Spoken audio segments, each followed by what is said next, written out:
Assalamualaikum warahmatullahi wabarakatuh. Selamat pagi anak-anak Bapak semuanya. Apa kabarnya hari ini? Semoga anak Bapak dalam keadaan sehat dan tetap semangat untuk melaksanakan pembelajaran pada hari ini. Dan terus jaga kesehatannya dan menerapkan protokol kesehatan jika ingin bepergian dari keluar rumah. Nah, pada hari ini kembali lagi kita belajar yaitu pelajaran tema 2, muatan bahasa Indonesia. Nah, tema 2 yaitu udara bersih bagi kesehatan. Subtema 3, memelihara kesehatan organ pernapasan manusia. Nah, KD32 yaitu mengklasifikasikan informasi yang didapat dari buku ke dalam aspek kata tanya, yaitu apa, di mana, kapan, siapa, mengapa, dan bagaimana. Nah, sebelum anak-anak Bapak menyaksikan video pembelajaran, maka adapun tujuan pembelajaran kita pada hari ini, anak-anak Bapak diharapkan mampu membuat daftar pertanyaan dan jawaban dengan menggunakan kata tanya, apa, di mana, kapan, siapa, mengapa, bagaimana, dan berapa. Menemukan informasi dan kosakata baku dalam teks. Kata tanya dapat digunakan untuk menemukan informasi di dalam teks. Kata tanya tersebut mencakup apa, siapa, kapan, di mana, mengapa, bagaimana, dan berapa. Setiap kata tanya tersebut memiliki fungsi yang berbeda-beda. Ayo ingat kembali 7 kata tanya atau disingkat dengan adik Simba. Yang pertama yaitu kata tanya apa, untuk menanyakan hal atau peristiwa yang terjadi. Contoh, apa kegiatan yang kamu lakukan? Kemudian yang kedua, kata tanya di mana, untuk menanyakan tempat. Contoh, di mana kegiatan hemat air dapat dilakukan? 3. Kata tanya kapan, untuk menanyakan waktu terjadinya suatu peristiwa. Contoh, kapan kita harus menghemat air? Kemudian yang keempat, siapa? Berfungsi untuk menanyakan pelaku suatu kejadian. Contoh, siapa yang menghemat air? Yang kelima, kata tanya mengapa? Untuk menanyakan penyebab atau alasan terjadinya peristiwa. Contoh, mengapa menghemat air itu penting? Bagaimana?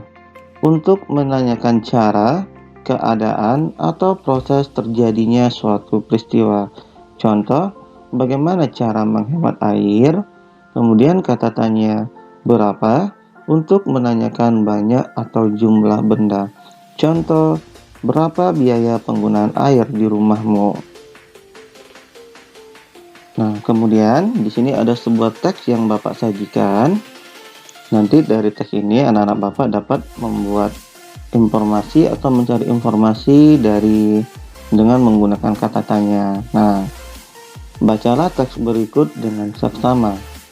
Kabut asap merupakan kabut dan asap yang bercampur menjadi satu.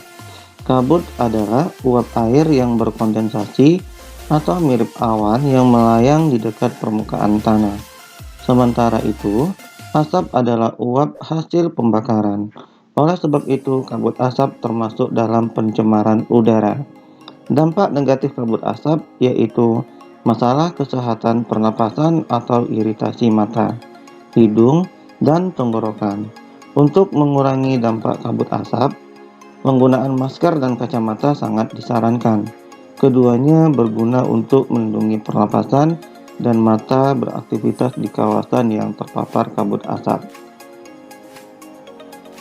Nah, dari bacaan teks tersebut, berdasarkan teks tersebut, kita dapat memperoleh informasi-informasi penting dengan mengajukan kalimat tanya seperti yang di bawah ini. Nah, kata tanya apa? Dari teks tersebut, apa yang dimaksud dengan kabut asap? Maka anak-anak Bapak akan mendapatkan informasi atau jawaban. Kabut asap merupakan asap dan kabut yang bercampur menjadi satu.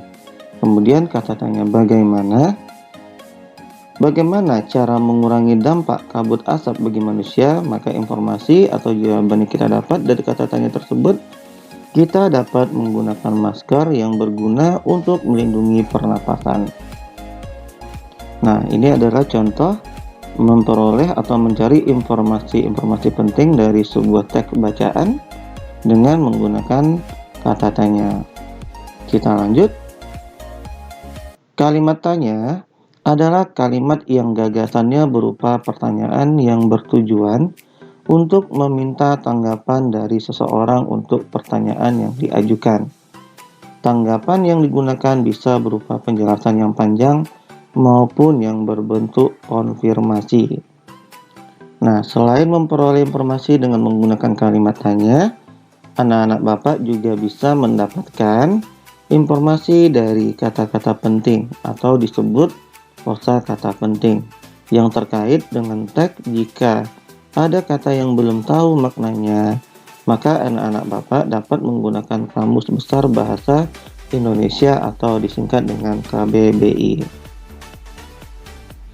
Berikut contoh kosakata beserta maknanya yang terkait dengan teks tersebut. Nah, tadi anak-anak Bapak sudah membaca teksnya kan tentang kabut asap. Yang pertama ada kata kabut, yaitu maknanya awan lembab yang melayang di dekat permukaan tanah. Maka kata-kata tersebut bisa anak-anak Bapak cari melalui kamus atau melalui handphone menggunakan Google. Kemudian asap maknanya uap yang dapat terlihat yang dihasilkan dari pembakaran. Sedangkan kondensasi maknanya perubahan uap air atau benda gas menjadi benda cair pada suhu udara di bawah titik embun. Nah, kemudian menandai informasi pada teks yang dibaca, kemudian menceritakannya. Nah, di sini anak-anak Bapak dapat menjawab pertanyaan-pertanyaan yang diberikan.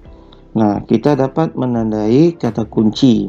Kata kunci ini adalah kata yang sering muncul di sebuah paragraf atau yang diulang-ulang kembali yang kita temukan di dalam setiap paragraf. Kata kunci tersebut dapat berupa gagasan pokok dan akan menjadi pengingat saat kita menjawab soal-soal yang diberikan. Berikut langkah-langkah menjadi informasi dari teks atau langkah-langkah menandai informasi dari teks. Hal-hal yang perlu anak Bapak lakukan, yang pertama untuk menandai informasi dari sebuah teks yaitu bacalah teks dengan seksama. Kemudian berilah tanda informasi penting pada teks. Kemudian tandai gagasan pokoknya. Nah, buatlah daftar pertanyaan beserta jawabannya terkait dengan teks. Informasi yang sudah diperoleh dapat ditulis pada kertas. Nah, ini adalah langkah-langkah menandai informasi dari teks. Anak-anak Bapak bisa mencobanya di rumah atau melakukan untuk mencari sebuah informasi melalui tahapan-tahapan yang Bapak contohkan ini.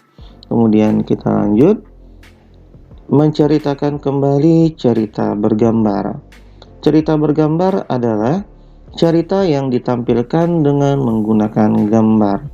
Gambar berfungsi untuk memperjelas maksud atau isi cerita. Nah, bagaimana menceritakan kembali cerita bergambar? Ayo kita lanjutkan ke slide berikutnya. Nah, selanjutnya menceritakan kembali isi teks cerita bergambar. Nah, ikuti langkah-langkah berikut ini. Hal yang pertama yang anak Bapak lakukan, amatilah seluruh gambar secara urut dan memahami maksud yang terkandung dalam rangkaian gambar tersebut. Tandailah informasi yang terdapat pada ucapan atau tulisan pada gambar cerita tersebut. Nah, kembali kita amati gambar yang tadi anak-anak ya. Kita amati, ini ada sebuah gambar seorang anak yang tidur di depan TV-nya tidak dimatikan, kemudian banyak semut dan banyak makanan yang tumpah di tempat tidurnya. Maka dari gambar tersebut anak-anak Bapak dapat menceritakan kembali sebuah cerita dari sebuah gambar. Nah, contoh ini adalah cuplikan ceritanya. Kita beri nama anak tersebut Todi ya. Todi dan semut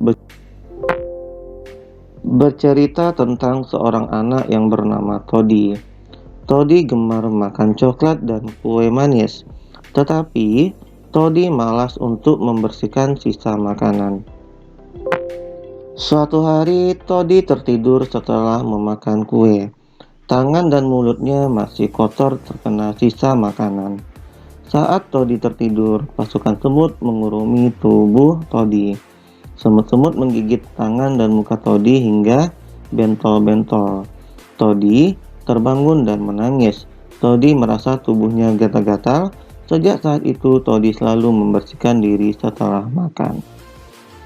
Nah, dari sebuah gambar tadi kita sudah bercerita tentang gambarnya ya. Kemudian dari gambar kita dapat membuat sebuah cerita. Nah, mudah-mudahan anak-anak Bapak dapat memahami dari maksud cerita bergambar tersebut, dan mungkin sampai di sini pelajaran bahasa Indonesia atau videonya, dan anak-anak Bapak nanti akan diberikan tugas di classroom, silahkan dikerjakan tugasnya.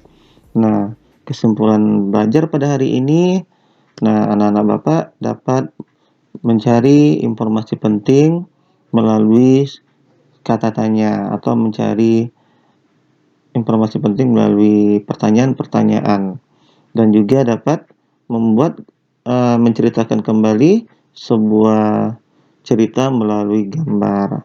Nah, mungkin hanya sampai di sini pelajaran yang kita hari ini.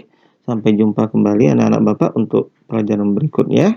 Dan tetap semangat belajarnya, dan tetap ceria untuk menghadapi pelajaran-pelajaran berikutnya. Mungkin sampai di sini Bapak sudahi dengan Assalamualaikum warahmatullahi wabarakatuh. Selamat pagi anak-anak Bapak semuanya.